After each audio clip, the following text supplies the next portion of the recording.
Good evening, United Kingdom. Welcome to episode 15 of Mesme Politics. My name is Toby Lepati Mesme. Thank you for joining me this evening. Coming up, the sellout Australia trade deal that throws our farmers under the bus, and the latest on the Indian COVID variant and the state of unlocking in the UK. But first, confusion over borders. Today, the political class, the punditry, the newspapers, the TV shows have all been obsessing about the issue of international travel. What should the government do? And is their current system, the sort of red, amber, green light system, the traffic light system, appropriate? Is it fit for purpose?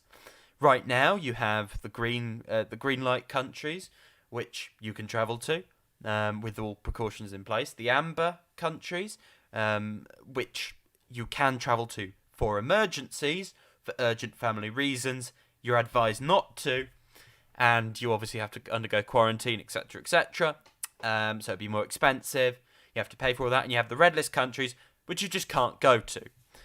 So that is the situation right now. It's obviously in the context of dealing with variants that we're having this discussion. Also, fierce lobbying from the airline industry.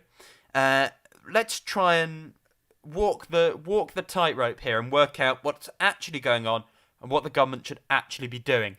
Is their system crazy, completely unreasonable, out of line? No, it's really not. It's clunky, it's messy. They've ballsed up borders again, letting the Indian variant in the way they have, and you look back over the timetable of what they did, there's been no due diligence. They've made the same mistakes again, right? When some of us thought maybe in some areas, domestically, because of the vaccine rollout, the government's improved in its handling of the virus, but actually the same old knuckle-headed mistakes do continue at the top of the Johnson government. Whether that trades into public resentment is relatively unlikely right now, with the opposition as weak as it is, and the feel-good from the vaccines not gone yet. So border confusion, my view on this is we should actually not be prioritising international travel. We should actually, Labour have not said this, right? They're towing the line. What we should be saying is no. Outside emergencies, we're not going to do international travel for this year. We're going to keep these jobs in the airline industry afloat. We're going to throw as much money at the situation as we need to keep it afloat, make sure it goes to the workers, not the big bosses. We'll basically put that industry on freeze. We'll have an action plan or decarbonisation, etc., for when we come out of this. But for this year, we're going to prioritise the vaccine rollout, getting us back to normal domestically, much like New Zealand did.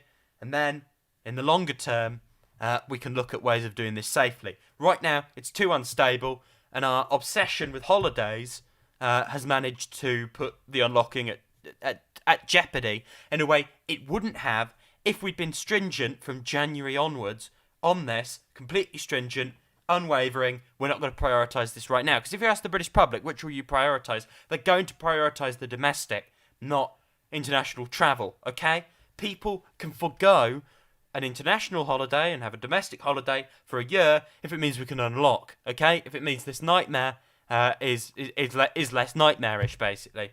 The Great British Summer, we can live with it. So next, and I'm talking as someone who'd love to get out, go abroad, but priorities, right? Next, I want to talk to you about the latest with the Indian variant and what is exactly going on. So, wastewater monitoring is being used to identify cases of the India variant and track its spread, according to Matt Hancock, the Health Secretary. Although coronavirus predominantly infects cells lining the respiratory tract, it is also shed in the faeces of some infected individuals. I know, charming. By collecting sewage samples from wastewater treatment plants, scientists can use PCR, polymerase chain reaction machines, to detect and quantify the amount of RNA from SARS-CoV-2 in different areas, including new variants such as B161.2 variant, first detected in India, which is now spreading across the UK. So that's, according to Matt Hancock, we're looking at different ways of trying to track and contain. In terms of discussions within government, it's unclear right now what they're doing. I think a thing we need to say about local lockdowns is they don't work. Another thing we need to say is the government's approach to testing and isolating this thing, again, isn't working. We should have that robust system in place. It's certainly better than it was, but we need to do something, right? And I don't think local lockdowns are the solution. Anyway, on from that, in terms of lockdown, ministers are considering diluting plans. This is according to The Guardian. Ministers are considering diluting plans for Freedom Day in England on the 21st of June and delay the end of all social distancing rules as new figures show another sharp increase in the COVID variant first detected in India. The Health Secretary, Matt Hancock, said no announcement would be made until the 14th of June on whether all restrictions will be lifted a week later as planned. We've always known that one of the things that has the potential to knock us off track would be a new variant. That's according to Matt Hancock. Also saying that's why we made the presence of a new variant that could do that one of the 4 tests when we set out the roadmap, which is the test we must pass for going down each step. Someone says, "What a shit show!" Yeah, quite literally. It's in this case, look.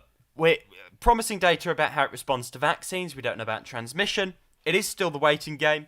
There are some positive noises that maybe it's like 30% more transmissible, not 60%. If that's the case, if it's 20, 15, 20, 30% more transmissible than the Kent variant, we can live with it. If it's 60, 70, 80% more transmissible, expect another lockdown, expect catastrophe, expect hospitals filling up again. Potentially. Not necessarily, but that does become a very real prospect, and it goes on the table, right? Another lockdown is on the table if we get, the apocalyptic scenario in terms of data about the variant, which again isn't necessarily going to happen and could, in theory, be contained. But you've got to put a great deal of faith in the government to assume it could do such a thing. And finally, today, the Australia trade deal. So this is according to the BBC. UK farmers have sounded the alarm over reports the government plans a trade deal with Australia that would make its food and farming imports cheaper.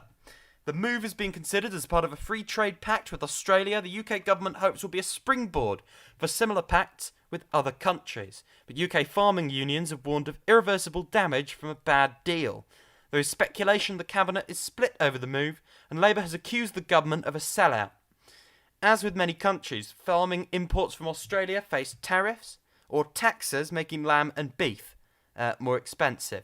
But in a post-Brexit world, the UK government is keen to strike free trade deals and has now indicated that farmers may have to prepare for the lowering of tariffs on agricultural imports.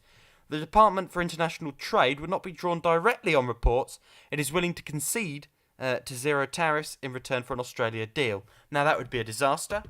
I think the thing we have to say here is clear. If this government wants to go for economic populism, let's see what it does. This shows up that they're not actually interested in genuinely, shaping the economy in the interests of working people. We knew that. But their whole economic populism shtick, that's what they're trying to do, making it a broader package with Brexit.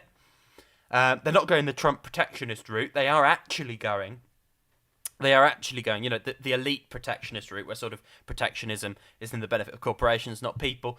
They're not going that route, which you could sort of expect the Johnson government to go with the sort of the broader Brexit project. Actually, what they seem to be doing is you have people like Liz Truss, who are really big proponents of free trade. Then you've got George Eustice, Environment Secretary Michael Gove, working on the union in the Cabinet Office, saying, right, this is going to shaft the union, this is going to shaft the environment, it's not a good idea.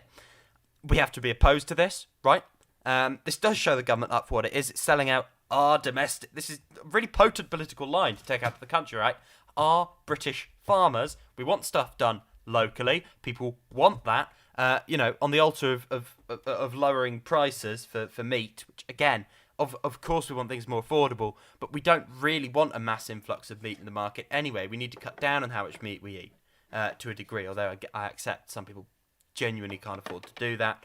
And it would be a lot easier for working people if meat was cheaper, and we could look at ways of doing that. However, this is going to mean subsidies to our farmers. It's going to put them in a worse position competitively. We don't want to do that. We don't want to open our market to be plundered and undercut by cheap meat imports.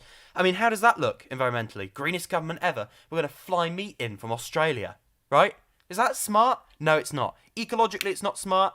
Economically, it's not smart. In terms of social justice, it's not smart. In terms of domestic sustainability, it is not smart. You don't need to be a frothing anti-globalist to say such a thing. You don't need to be signed on to rabid protectionist isolationism.